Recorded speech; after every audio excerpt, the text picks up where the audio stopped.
What's going on, everyone? So as of right now, we are still waiting to see what is going to happen with Jerami Grant and a potential trade to the Los Angeles Lakers.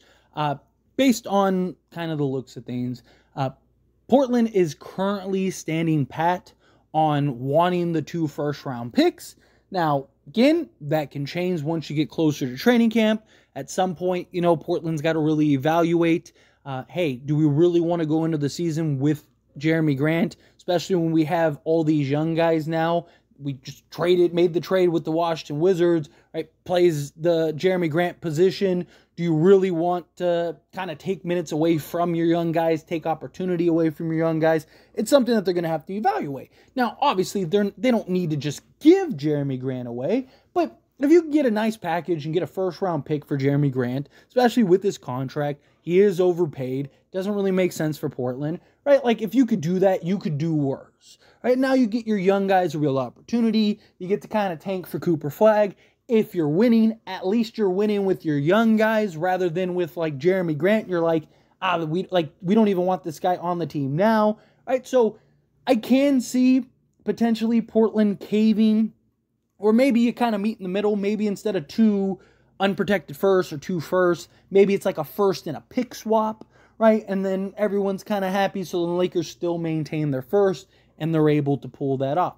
We'll see. Again, both teams aren't in a rush, right? Obviously, the Lakers would like to get trades done sooner rather than later, but you still have like 2 months before training camp. So Portland, it's in their best interest to wait and see, right? It is in Portland's best interest to be patient because maybe a team comes along. Worst case scenario, the Lakers package is still there. You go make the trade with the Lakers and boom, you're good. So I don't necessarily see anything changing in that regard. Right now, if the Lakers were to go and trade for like a Zach LaVine or something like that, then yeah, that would change things. But even if they were to trade for, say, like a Wendell Carter Jr. or even like a Cam Johnson, they could still go make the move for Jerami Grant. So we'll see. Both sides are probably going to remain patient. But based on reports, right, the Portland Trailblazers do not want D'Angelo Russell.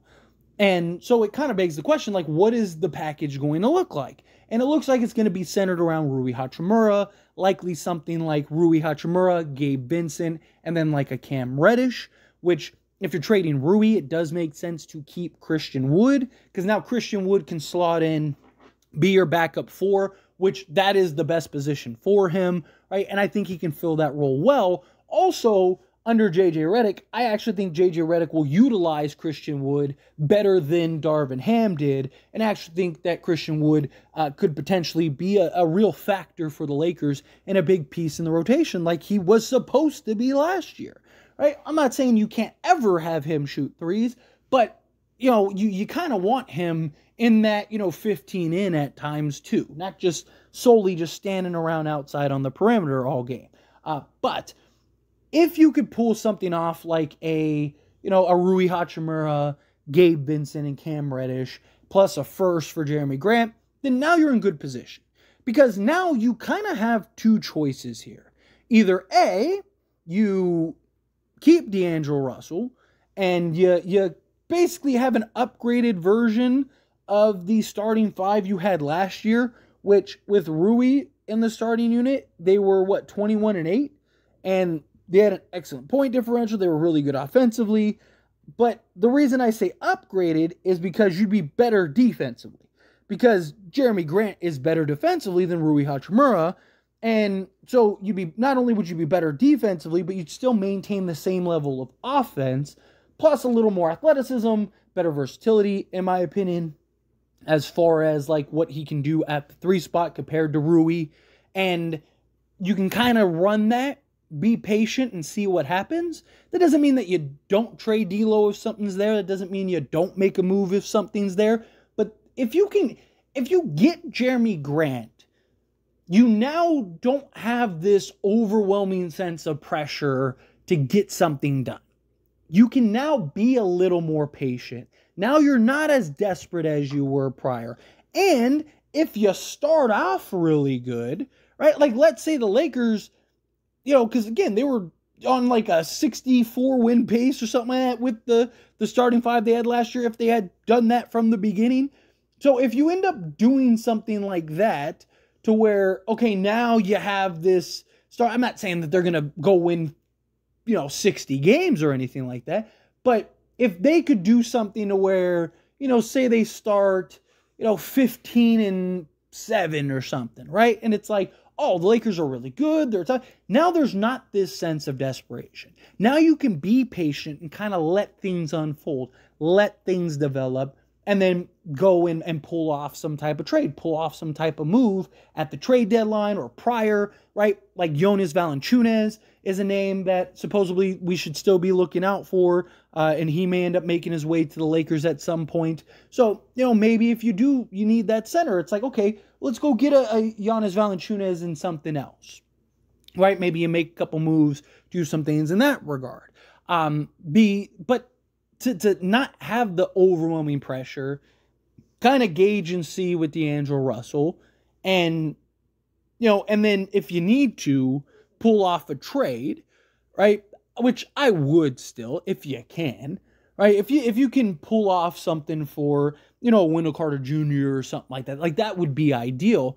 But based on reports right now, D'Angelo Russell has a neutral to negative trade value, which come the trade deadline, he won't. Come the trade deadline, he'll have a positive trade value because he's an expiring contract. Right now, teams aren't really having that overwhelming sense of like, hey, we need a salary dump right now, right? But once you get closer to the trade deadline, all of a sudden you have teams that were believed to be good that are not, and they want to unload some guys because they don't want to pay a bunch of dudes, and they want to be able to kind of retool in the offseason. And then you have teams that thought they were going to be bad that are trying to tank, that are surprisingly good, that they go, well, hey, we need to unload some guys so we can be bad because we're trying to, get a Cooper flag or something like that, right? So D'Lo's expiring contract will be more valuable closer to the trade deadline than he is right now. But again, ideally, if you could pull something off to where you could land a piece immediately and out the gate, you want to have your roster as close to finished as possible going into the season. Obviously, you always want to be exploring and keeping your options open, right? Like, no matter how good you are, you can always be better. And if there's something on the table there that makes sense, but if you can have basically your roster locked up and ready to go, and come the trade deadline, you're just looking to, maybe upgrade a position. Like, we could really use another shooter. Let's go get a Seth Curry, right? Or, man, we could really use a cheap wing that we could just throw out there for 10 minutes a game. Let's go get, a Torrey Craig or something like that, right?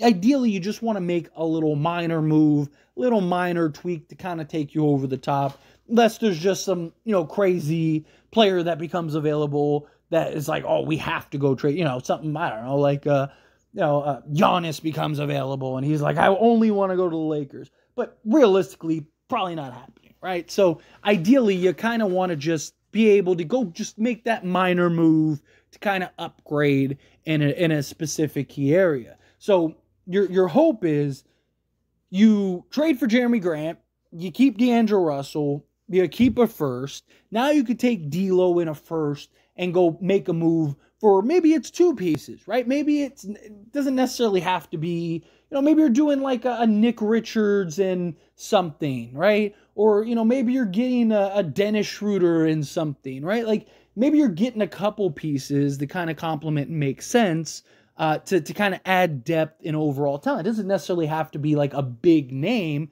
especially if you get a Jerami Grant. And you do have other positions of need that make a lot of sense for you. So again, to me, it starts with Jerami Grant, right? You got to get Jerami Grant. You got to make whatever trade, whatever pieces that you have, and then you kind of take a step back and reevaluate, right? And go, okay, what else is available right now, if anything? And is anything worth the price that is being asked? Or is it in our best interest to just be patient and then kind of see and carry over what happens during the regular season, because you can make a trade at any point, right? So if you're the Lakers, to me, the first step, get Jerami Grant. Get Jerami Grant. Now you're in a position to kind of, now you're in more of the driver's seat, right? Where right now it kind of feels like the Lakers are kind of in the passenger seat. They need to make a move. Everyone knows they need to make a move. So to me, it's like, can you make the first move? Obviously, I mean, if they can make another move elsewhere, right? If you could go get a Wendell Carter Jr. right now, go get Wendell Carter Jr. right now, right? Like, if you can make another, I'm not saying you have to wait for, like, Jerami Grant's the only option. I'm just saying that seems to be the most likely scenario at the moment that I think you kind of look at and go, okay, let's get that and then take it from there. But anyway, as always, this is a discussion. I pass a question on to you. Let me know your thoughts and opinions down in the comments below. What do you think? How do you feel? What are your thoughts? Do you agree? Do you think, like, hey, if we can keep D'Angelo Russell, that'd be great. Jerami Grant's kind of the first domino. However you feel, whatever your thoughts are, I love to hear it. So let me know down in the comments below. That being said, if you haven't liked this video, hit that like button. Helps me a lot, so we enjoy these types of videos, and I truly appreciate it. Not subscribe channel, hit that subscribe button. Turn on the bell notifications. Appreciate y'all. See you in the next one. Thank you.